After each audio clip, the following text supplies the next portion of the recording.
മൂപ്പരത് കഴിഞ്ഞു. എന്റെ പേര് ഫസലു, മഞ്ചേരിയുടെ വീട്. ഞാൻ ചോദിക്കുന്നത് തൗഹീദും ശിർക്കും ആ വിഷയത്തിൽ മാത്രം അടിസ്ഥാനമാക്കിയിട്ടല്ല. ഇപ്പൊ പ്രത്യേകിച്ച് റബീഉൽ അവ്വലൊക്കെയാണ് വരാൻ നിൽക്കുന്നത്. അപ്പോ സുന്നികളൊക്കെ വളരെയധികം ജോറായി നബിദിന പരിപാടികളും മറ്റുമൊക്കെ നടത്താനുള്ള ഒരുക്കത്തിലായിരിക്കും. എന്നാൽ എനിക്ക് ചോദിക്കാനുള്ളത്, മഹാനായ നബി സല്ലല്ലാഹു അലൈഹി വസല്ലമ തങ്ങളുടെ ജീവിതകാലത്ത് നബി സല്ലല്ലാഹു അലൈഹി വസല്ലമ തങ്ങളോ കൂടെയുണ്ടായിരുന്ന സഹാബികളോ മുൻകാലത്ത് കഴിഞ്ഞുപോയ ഏതെങ്കിലും നബിമാരുടെ ജന്മദിനം കൊണ്ടാടിയിട്ടുണ്ടോ? അതിന് ഇസ്ലാമിൽ തെളിവുണ്ടോ?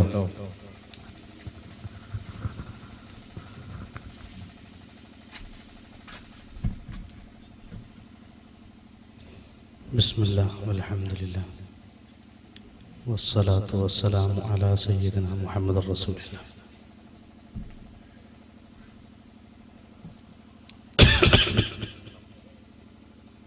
സുഹൃത്ത് ചോദിച്ചത്, നബി സല്ലല്ലാഹു അലൈഹി വസല്ലമ തങ്ങളുടെ അതല്ലെങ്കിൽ പൂർവികരായ അമ്പിയാക്കളുടെ ജന്മദിനം നബി സല്ലല്ലാഹു അലൈഹി വസല്ലമ തങ്ങളോ അല്ലെങ്കിൽ നബിയും സഹാബത്തും പൂർവികരായ അമ്പിയാക്കളുടെ ജന്മദിനം ആഘോഷിക്കുകയോ ചെയ്തിട്ടുണ്ടോ എന്നാണ് ചോദിച്ചത്. അല്ലേ? അല്ലേ? ശരി. ആ ചോദ്യത്തിന് ഒറ്റ വാക്കിൽ മറുപടി പറഞ്ഞാൽ ഉണ്ട് എന്നാണ്. അമ്പിയാക്കളിൽ ആദ്യത്തെ പ്രവാചകൻ ആരാ എന്ന് പറഞ്ഞു കൊടുക്കാം. അതും കൂടി ഞാൻ പറയേണ്ട അവസ്ഥയാണ്. ആദം നബി അലൈഹിസ്സലാം എല്ലാരും പറഞ്ഞില്ലേ? ആദം നബി അലൈഹിസ്സലാമാണ് അമ്പിയാക്കളിൽ ആദ്യത്തെ. ആ ആദം നബി അലൈഹിസ്സലാം ഇവിടെ ജനിക്കപ്പെട്ടതല്ലെങ്കിലും സൃഷ്ടിക്കപ്പെട്ടതാണ്. ആ സൃഷ്ടിക്കപ്പെട്ട ആദം നബി അലൈഹിസ്സലാമിന്റെ സൃഷ്ടിപ്പ് ആഘോഷിക്കാൻ ഹബീബ് മുഹമ്മദ് മുസ്തഫ റസൂലുള്ളാഹി സല്ലല്ലാഹു അലൈഹി വസല്ലമ തങ്ങൾ പറയുന്നു, ഖൈറു യൗമിൻ തലഅത് ഫീഹി ശംസു, സൂര്യോദയം സംഭവിച്ച ദിനങ്ങളിൽ ഏറ്റവും നല്ല ദിനം വെള്ളിയാഴ്ച ദിനമാണ്. അതിൽ ആദം അലൈഹിസ്സലാമിനെ സൃഷ്ടിക്കപ്പെട്ടിട്ടുണ്ട്. ഇമാം തബറാനി റിപ്പോർട്ട് ചെയ്ത ഹദീസിൽ കാണാം, ഫഇന്ന യൗമൽ ജുമുഅതി ഈദുൽ മുഅ്മിനീൻ, വിശ്വാസികൾക്കുള്ള ആഘോഷ ദിനമാണ്. അപ്പൊ വിശ്വാസികൾക്കുള്ള ആഘോഷ ദിനമായ വെള്ളിയാഴ്ച 10 മടങ്ങ് ആരാധനകൾക്ക് പുണ്യമുണ്ട്, പ്രത്യേകമായി പ്രാർത്ഥന ലബ്ധിക്ക് ഉത്തരമുണ്ട് എന്നൊക്കെ നിർദ്ദേശിക്കപ്പെട്ട ആ വെള്ളിയാഴ്ച മുഅ്മിനീങ്ങളോട് ആദം നബി അലൈഹിസ്സലാമിന്റെ സൃഷ്ടിപ്പ് ആഘോഷിക്കാൻ വേണ്ടി പറയുന്നു. അതുപോലെ മറ്റൊരു പ്രവാചകരാണ് ബഹുമാനപ്പെട്ട ഈസാ നബി അലൈഹിസ്സലാം. ആ ഈസാ നബി അലൈഹിസ്സലാം അവരുടെ ചരിത്രം വിശുദ്ധ ഖുർആനിൽ പറഞ്ഞത് കാണാം. സലാമുൻ അലയ്യ യൗമ ഉലിത്തു വയൗമ ഉബ്അസു വയൗമ അമൂതു വയൗമ ഉബ്അസു ഹയ്യ. എല്ലാവർക്കും മംഗളം, സലാം, എല്ലാവർക്കും മംഗളം ഞാൻ ജനിച്ച ദിവസം. അപ്പൊ ഈസാ നബി അലൈഹിസ്സലാമിന്റെ ജന്മദിനം വിശുദ്ധ ഖുർആൻ അത് മംഗളമായി പരിചയപ്പെടുത്തുന്നു. ബഹുമാനപ്പെട്ട ഷഫീഉനാ റസൂലുള്ളാഹി തങ്ങളുടെ ഒരു ടൂർ, അതാണ് ഇസ്രാ മിഅ്റാജ്. അതിൽ സഹീഹായ ഹദീസിൽ കാണാം, ഞാൻ ഈസാ നബി അലൈഹിസ്സലാമിന്റെ ജന്മദിനം കൊണ്ട് അനുഗ്രഹീതമായ ബത്ലഹേം സന്ദർശിച്ചു. അപ്പൊ അതിലെ പ്രത്യേക ബറക്കത്തുണ്ട് എന്നാണ്. അപ്പൊ പൂർവികരുടേതൊക്കെ ആഘോഷിച്ചിട്ടുണ്ട്. നബി സല്ലല്ലാഹു അലൈഹി വസല്ലമ തങ്ങൾ തന്നെ തന്റെ ജന്മദിനം പ്രത്യേകം അറവ് നടത്തിക്കൊണ്ട് ആഘോഷിച്ചത് ബഹുമാനപ്പെട്ട അല്ലാമ തബറാനി റിപ്പോർട്ട് ചെയ്ത ഹദീസ് ഇസ്നാദുഹു സഹീഹുൻ, സഹീഹായ ഹദീസാണ് എന്നും പറഞ്ഞിട്ടുണ്ട്. അതുപോലെ റബീഉൽ അവ്വൽ 12-ന് നബി തങ്ങളുടെ ചരിത്രത്തിൽ പ്രധാന സംഭവമായ ഹിജ്റ, ആ ഹിജ്റയിൽ സഹാബത്ത് ഒന്നിച്ച് റാലി നടത്തി. ത്വാലഅൽ ബദ്റു അലൈനാ മിൻ സനിയാത്തിൽ വജബ ശുക്റു അലൈനാ മാദാ ലില്ലാഹി ദാഇ. അപ്പോ അതും സംഭവിച്ചിട്ടുണ്ട് എന്ന് സാന്ദർഭികമായി ഉണർത്തുന്നു. അപ്പൊ ഈ വെള്ളിയാഴ്ച മുഅ്മിനീങ്ങളുടെ ഈദാണെന്ന് പറയാനുള്ള ഇല്ലത്താണോ ആദം നബി അലൈഹി ഇസ്ലാം അതിൽ ജനിച്ചു എന്നുള്ളത്, അതല്ലെങ്കിൽ ആദം നബി അലൈഹി ഇസ്ലാമിന്റെ സൃഷ്ടിപ്പ് ആ വെള്ളിയാഴ്ച ദിവസത്തിലായി എന്നുള്ളത്? ഇല്ലത്തുമാണ്, അതുമാണ്. ആദം നബി അലൈഹിസ്സലാമിന് വെള്ളിയാഴ്ചയെ ആദരിക്കാനുള്ള പ്രധാനപ്പെട്ട കാര്യങ്ങളിൽ ഖൈറു യൗമിൻ തുലിഅത് ഫീഹി ശംസു എന്ന് ഹബീബായ റസൂലുള്ളാഹി തങ്ങൾ പറഞ്ഞപ്പോ ഒരു കാരണം പറഞ്ഞു, ഫീഹി ഖുലിഖ ആദം. രണ്ടാമതൊന്നും അവിടെ പറഞ്ഞിട്ടില്ല. അത് പ്രധാനമായിട്ടും പല ഹിക്മത്തുകളിൽ ഒരു ഹിക്മത്താണ്, ഇല്ലത്തല്ല ഹിക്മത്താണ്. ഇല്ലത്തും ഹിക്മത്തും കാക്കൂന്റെ കുട്ടിക്ക് തിരിയില്ലേ? ഒരു ഹിക്മത്താണ് ഇത് എന്ന് സാന്ദർഭികമായി ഉണർത്തുകയാണ്. എന്റെ ചോദ്യം വളച്ചൊടുക്കുകയാണോ എന്ന് എനിക്ക് സംശയം. ഞാൻ ചോദിച്ചത് ഇന്നത്തെ സാഹചര്യത്തിൽ നമ്മോട് കാണുന്ന പോലെ, ഞാൻ ചോദ്യം തുടങ്ങിയത് തന്നെ അങ്ങനെയാണ്. സുന്നികളൊക്കെ റബീഉൽ അവ്വലിന്റെ പരിപാടി കൊണ്ടാണല്ലോ ഒരുക്കത്തിലാണ് എന്നുള്ള ആ നിലക്ക് വർഷം തോറും ഇങ്ങനെ നബിയുടെ അതല്ലെങ്കിൽ മുൻകാലത്ത് കഴിഞ്ഞുപോയ മഹാത്മാക്കളുടെ ഒക്കെ നബിദിനം ജന്മദിനം കൊണ്ടാടിയതായിട്ടുള്ള തെളിവാണ് ഞാൻ ചോദിച്ചത്. അപ്പോ ഇപ്പൊ റബീഉൽ അവ്വൽ 12-ന്റെ വർഷത്തിൽ നടക്കുന്ന സംഭവമാണ്. ആഴ്ച തോറും ആഘോഷിക്കണം എന്ന് വന്നാല് നിർബന്ധമായിട്ട് ഉറപ്പല്ലേ, വർഷം തോറും ഏതായാലും ആഘോഷിക്കണം. റബീഉൽ അവ്വൽ 12-ന് സുന്നികൾ മൗലിദ് നടത്താറുണ്ട്. എന്താണത്? എന്താണ് സുന്നികൾ അതിൽ നടത്താറുള്ളത്? മദ്ഹ് പറയാം അല്ലേ? അള്ളാഹുവിന്റെ റസൂല് മദ്ഹ് പറയാൻ നിർദ്ദേശിച്ച ഒരുപാട് ഹദീസുകളുണ്ട്. അപ്പൊ മുജാഹിദീങ്ങൾക്ക് മുത്തുനബിന്റെ മദ്ഹേ പറയാൻ പറ്റാത്തുള്ളൂ. അപ്പൊ നമുക്കറിയാം അല്ലാഹുവിന്റെ റസൂലിനെ സംബന്ധിച്ച് സ്വലവാതി അലൻ നബി,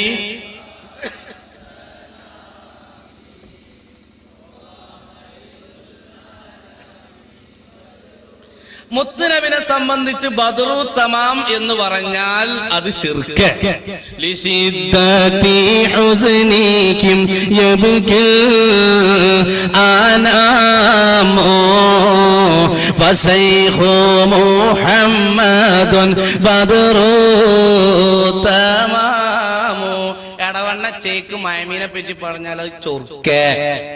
നേരത്തെ പറഞ്ഞായിരിക്കും ഇത് ചക്കര, മറ്റേതെന്താ കൊപ്പര, കൊപ്പര അല്ലേ? തുതിയും സലവാത്തോ അതിനാൽ തുടങ്ങിടാൻ അരുൾ ചെയ്ത വേദാമ്പ. ഉമർ മൗലവിനെ പറ്റിയോ? കേഴുന്നു കേരള മക്കൾ നീന കോരോ രണ്ടാമനിൽ ദുഃഖം ശ്രവിക്കയാൽ സ്വർലോകം കൈക്കൊള്ളിലാക്കി ജീവിക്കവേ എങ്ങനെയങ്ങു സമ്പാദിച്ചു ഭൂമിയെ കേഴുന്നു കേരള മക്കൾ നീനക്കൊലു രണ്ടാമനില്ലെന്ന ദുഃഖം ശ്രവിക്കയാൽ സ്വർഗത്തിലേക്കു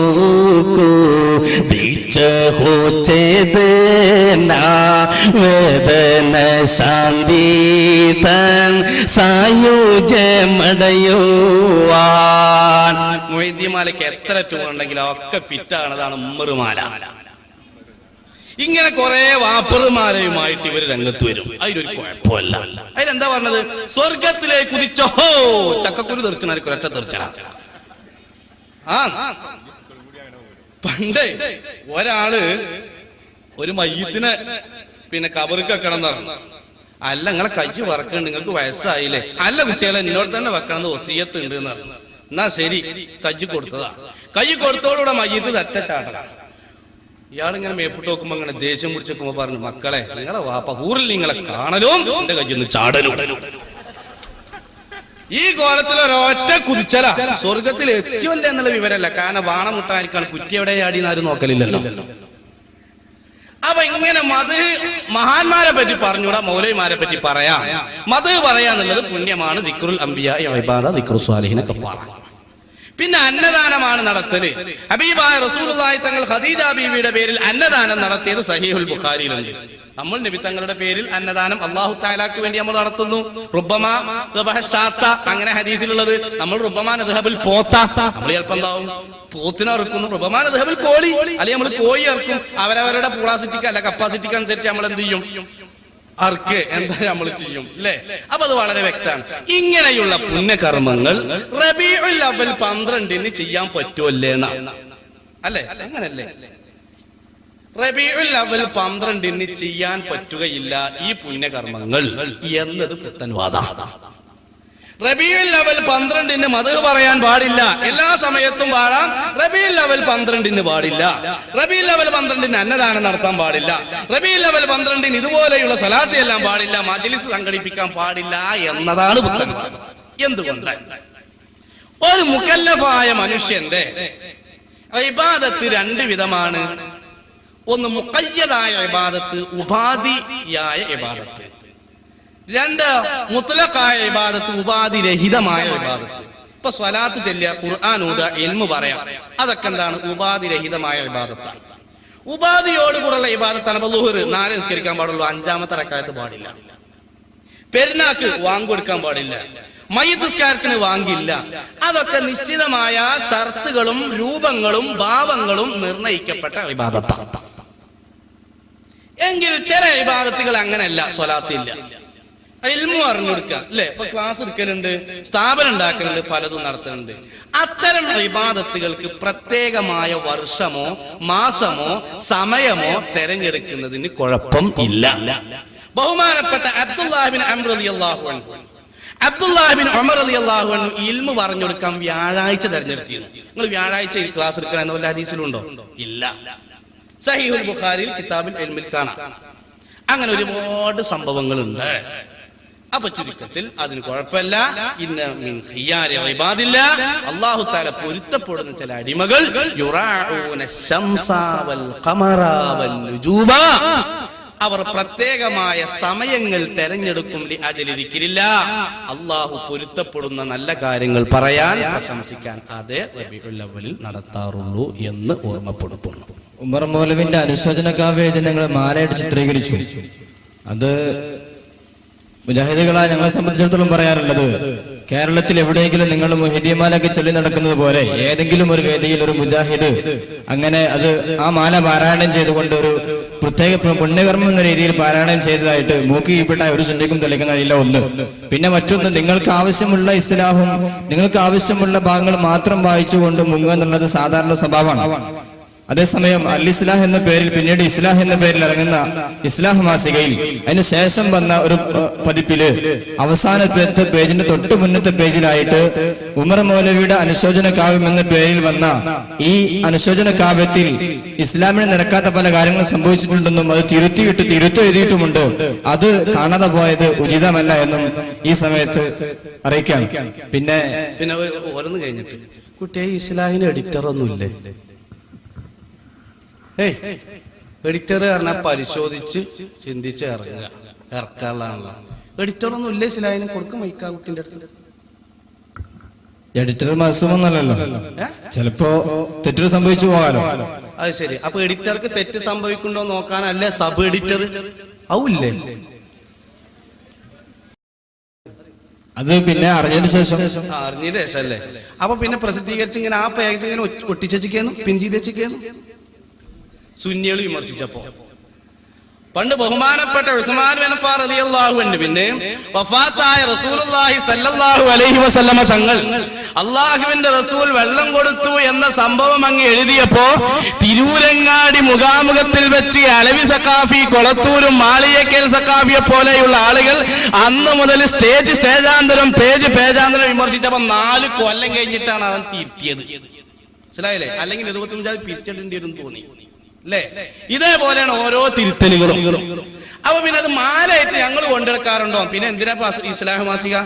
ഒരു കാര്യം പറഞ്ഞുതരാം, നിങ്ങൾ തിരുത്തിയാലും ശരി തിരുത്തിയിട്ടില്ലെങ്കിലും ശരി, ഇൻഷാ അല്ലാഹ് തിരുത്തിയാലും ശരി തിരുത്തിയിട്ടില്ലെങ്കിലും ശരി, ഇൻഷാ അല്ലാഹ് അത് ഖിയാമത്ത് നാൾ വരെ ഞങ്ങൾ പാടും. നിങ്ങൾക്ക് എഴുതി വിടാൻ ഉറപ്പില്ലെങ്കിൽ ഞങ്ങൾക്ക് പാടാനും ഉറപ്പില്ല എന്ന് അതിനെ സംബന്ധിച്ച് പറയാനുള്ളൂ. പിന്നെ അത് തിരുത്തിയായിരുന്നു, എന്നാ ഇങ്ങനെ തിരുത്താണ്ട് നാം തിരുത്തൂടി ഓരോന്ന് ബൈക്കുമായി തിരുത്തി. ഇത് KM മൗലവിന്റെ മൗലൂദാ. KM മൗലവിയെ സംബന്ധിച്ച് അതുപോലെ ഈ അബൂബക്കർ മൗലവി എന്നുള്ള ആൾ എഴുതിയ മൗലൂദാണ്. ഈ മൗലൂദ് തിരുത്തിയിട്ടില്ല. നേരത്തെ പറഞ്ഞ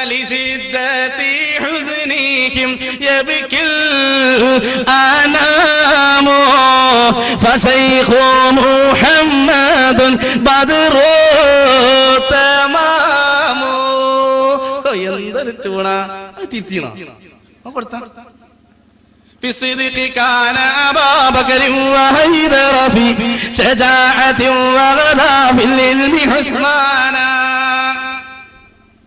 തിരുത്തിണോ? അതിലെന്താ ഉള്ളത്? ബഹുമാനപ്പെട്ട സത്യത്തിന്റെ വിഷയത്തിൽ അബൂബക്കർ സിദ്ദീഖ് റളിയല്ലാഹു പോലെയാണ്. എന്താ തറാവി 20 പറഞ്ഞാൽ അംഗീകരിക്കാത്ത? ബെല്ലിപ്പാന്റെ ഡബിൾ പോലെ തലീക്കെട്ടി എന്താ കെട്ടാത്ത? അല്ലേ? പലതും ചെയ്തിട്ടില്ലേ? പിന്നെ മൂപ്പർക്ക് എന്താണ്? ധൈര്യത്തിന്റെ വിഷയത്തിൽ അലി ഇബ്നു അബീ താലിബാണ്. അതുകൊണ്ടാണ് ആരോ ചടക്കം പൊട്ടിച്ച ഒച്ചകെട്ടോടെ കൂടെ പെണ്ണുങ്ങളെ പറത്തിയിട്ട് ഇങ്ങോട്ട് കൊടുങ്ങൽ ഒരു ഒറ്റ പോക്കരാ. അത് ധൈര്യത്തിന്റെ ഊക്കൊണ്ട് ഉസുർ വലിച്ചെന്ന് അറിഞ്ഞിട്ടില്ല നിങ്ങള് ഈ പട്ടാണ്. അപ്പൊ ചുരുക്കി പറഞ്ഞാല് ഉമർ മാല എന്നല്ല നിങ്ങൾ എഴുതി വെച്ചതാണ്. സ്വന്തം വീടിന്റെ ചുമരിൽ എഴുതി വെച്ചതല്ല. ഒരു നിശ്ചിതമായ എഡിറ്റോറിയലിന്റെ കീഴിൽ പ്രസിദ്ധീകരണമായ ഇതിലുള്ളതാണ്. ഇൻഷാ അല്ലാഹ് അങ്ങനെ തിരുത്തി എന്നാണ് നിങ്ങൾക്ക് പറയാനുള്ളത്. കണ്ടോ, ഉമർ മൗലവിയെ സംബന്ധിച്ച് അസ്ലം തലിർറഹ്മാനി മിസ്ല ഖലീലിഹി لتكون فينا أمة الأحرار أغنيت نظوك من متابعة السرى مرا بليل راكبا بنهار.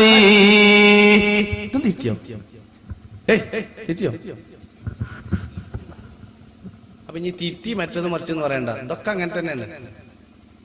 ഇതിനെപ്പറ്റി എന്താ പറയുള്ളത്? അങ്ങനെ പല അനുശോചന കാവ്യങ്ങളും എഴുതി വെച്ചിട്ടുണ്ടെങ്കിൽ നിങ്ങൾ സുന്നികൾ സ്റ്റേജാന്തരം പ്രസംഗിച്ചു നടക്കുന്നത് പോലെ അതൊക്കെ പാരായണം ചെയ്യുന്നതും അതൊക്കെ വീടുകളിൽ എടുത്തു വെക്കുന്നതും പുണ്യകർമ്മമാണെന്ന് നിങ്ങളോട് എഴുതി വിട്ടിട്ടില്ലല്ലോ. അത് ശരി.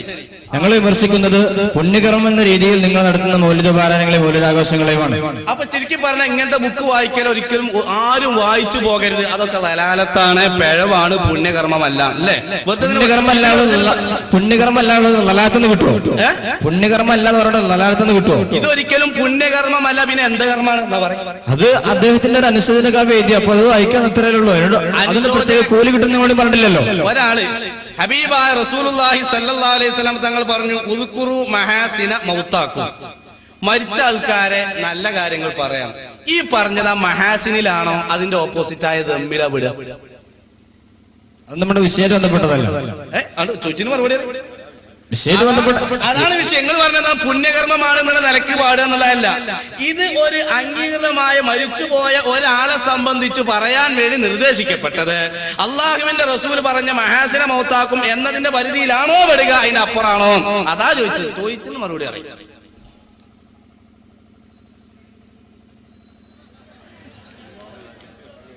എന്താ പാഞ്ചക്ക് പരേതനായ ഉമർ മൗലവിനെ കുറിച്ച് നിങ്ങളൊന്നും പറയണ്ട. കാരണം നിങ്ങൾ മുയ്യദ്ദിമാന പാടും പോലെ ബദർമാന പാടും പോലെ ഞങ്ങൾ പാടും ഉമർ മൗലവിന്റെ മൗലൂദ് എല്ലാ വീട്ടിലും ഞങ്ങൾ പാടിയെടുക്കണമെന്നില്ല. അപ്പോ നിങ്ങൾ എല്ലാവരും വായിക്കുകയും പ്രചരിപ്പിക്കുകയും ചെയ്യാം.